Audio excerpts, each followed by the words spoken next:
நண்பர்களை நீங்கள் பார்த்து கொண்டு இருப்பது உங்கள் குங்குமம் ரிவ்யூ. சரி வாங்க வீடியோக்குள்ள போய் என்னென்ன நடக்க போகுது அப்படின்னு சொல்லிட்டு பாத்தீங்கன்னா, கரெக்டா நம்ம கௌதம் இருக்காருல, அவர் வந்து புது பிசினஸ்ல இப்ப இன்வால்வ் ஆயிருக்காரு. இதுல வந்து அவருக்கு நல்ல முன்னேற்றம் நல்ல growth இருக்கும்னு சொல்லிட்டு அவர் நம்பிக்கையோட ஒரு பக்கம் இறங்குறாரு. எல்லா விஷயத்தையும் நம்ம நம்பிக்கை வச்சு செஞ்சா மட்டும்தான் வாழ்க்கையில படி மேல படி உயர முடியும். இல்லைன்னா எப்பவுமே வாழ்க்கையில உயர முடியாதுங்க.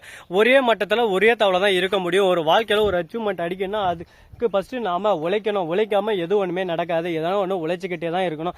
அந்த மாதிரி தான் இப்ப நம்ம கௌதமும் உழைக்க ஆரம்பிச்சிட்டாரு. எல்லாத்துக்கும் போன் பண்றாரு. எல்லா ப்ராஜெக்ட்லயும் நான் செஞ்சு தரேன் அப்படின்னு சொல்லிட்டு சொல்றாங்க.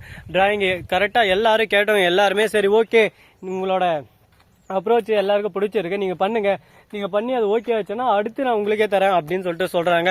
சரி ஓகே, எல்லா தவளையும் நமக்கு ஒரு வாய்ப்பு இருக்கு, எல்லா தவளையும் நம்ம பண்ணுவோம், எல்லாத்துலயும் நம்ம ஜெயிக்கணும் அப்படின்னு சொல்லிட்டு முடிவு பண்றாரு. ஒன்னுத்துல ஜெயிக்கணும்னு சொல்லிட்டு எல்லாத்துலயும் அவர் கை வைக்கலீங்க, எல்லாத்துலயும் ஜெயிக்கணும் அப்படின்னு சொல்லிட்டு தான் கை வைக்கிறாரு. இந்த எண்ணம் எப்பவுமே இருக்கணுங்க. ஒரு 10 விஷயம் செய்யறோம், அந்த 10 விஷயத்துல 4 விஷயம் ஜெயிக்கும். அதனால அந்த 10 விஷயத்த செய்யலாமே, 4 விஷயத்த செஞ்சு அதுல எல்லாமே தோத்துட்டா என்ன பண்ண முடியும் அப்படின்னு சொல்லிட்டு நினைச்சு எதுவுமே பண்ணக்கூடாது. இத்தனை விஷயம் செய்யறோம்ல, இத்தனை விஷயம் ஜெயிக்கணும் அப்படின்னு சொல்லிட்டு செஞ்சா மட்டும்தான் நம்மளுக்கு எவ்வளவு முன்னேற்றம் வருமோ அவ்வளவு முன்னேற்றம் வந்துனே இருக்கும். ஒன்னத்துல குறையும், ஒன்னத்துல அதிகமாகவும் எல்லாத்தையும் நம்ம சகிச்சுக்கிட்டு தான் வாழ்க்கையில போயினாகணும். சரி, இப்படி ஒரு பக்கம் போயின்னு இருக்க, மறுபக்கம் என்ன நடக்குதுன்னு சொல்லிட்டு பாத்தீங்கன்னா, கரெக்டா அந்த எஸ்எஸ்கே இருக்கால, அவனுக்கு கண்ணுக்கு உறுத்தலாவே இருக்கு. எங்கடா இவன் பொழைச்சிருவானோ, மேலுக்கு மேலுக்கு போயின்னு வந்துருவானோ அப்படின்னு சொல்லிட்டு ரொம்பவே ஒரு பக்கம் உறுத்தலா இருக்கு.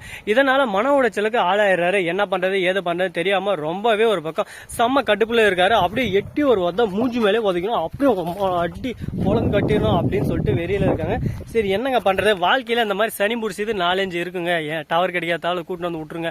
இந்த மாதிரி சனிங்களா தான் ஃபர்ஸ்ட் அடிச்சு ஓட விடணும். சரி இப்படியெல்லாம் ஒரு பக்கம் நடந்து இருக்க, மறுபக்கம் என்ன நடக்குதுன்னு சொல்லிட்டு பாத்தீங்கன்னா, கரெக்டா நம்ம பைரவி இருக்காங்களா, அவங்க இருந்துன்னு நம்ம இலக்கியாவுக்கு போன் பண்றாங்க. எதுக்காக போன் பண்றாங்க அப்படின்னு சொல்லிட்டு பாத்தீங்கன்னா, இப்போ ஒரு டிஸ்டர்பன்ஸ் வருது, ஒரு செகண்ட் வெயிட்.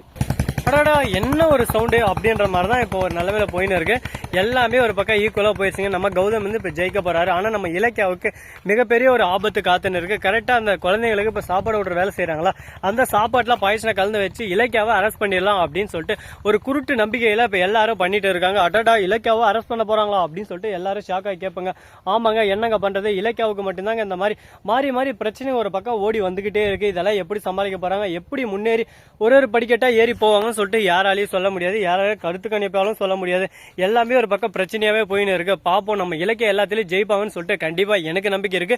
உங்களுக்கு நம்பிக்கை இருக்கா இல்லையான்னு சொல்லிட்டு மறக்காம கமெண்ட் செக்ஷன்ல சொல்லிவிட்டு போங்க. சரி இப்படியெல்லாம் ஒரு பக்கம் போயின்னு இருக்க, மறுபக்கம் என்ன நடக்குதுன்னு சொல்லிட்டு பார்த்தேன். அடிக்கடி டிஸ்டர்பன்ஸ் வந்துகிட்டே இருக்குங்க. என்ன பண்றது, வாழ்க்கைன்னா இப்படிதான். திடீர்னு ஒருத்தர் வருவாங்க, திடீர்னு ஒருத்தர் போவாங்க. அதெல்லாம் பாத்துக்கவே கூடாது. சரி விடுங்க, அதுக்கெல்லாம் ஒரு பக்கம் பாத்துக்கலாம்னு சொல்லிட்டு விட்டாதான் கரெக்டா நம்ம கௌதம் இருக்காருல, அவர் வந்து இப்ப பிசினஸ்ல கால் வச்சிட்டாரு.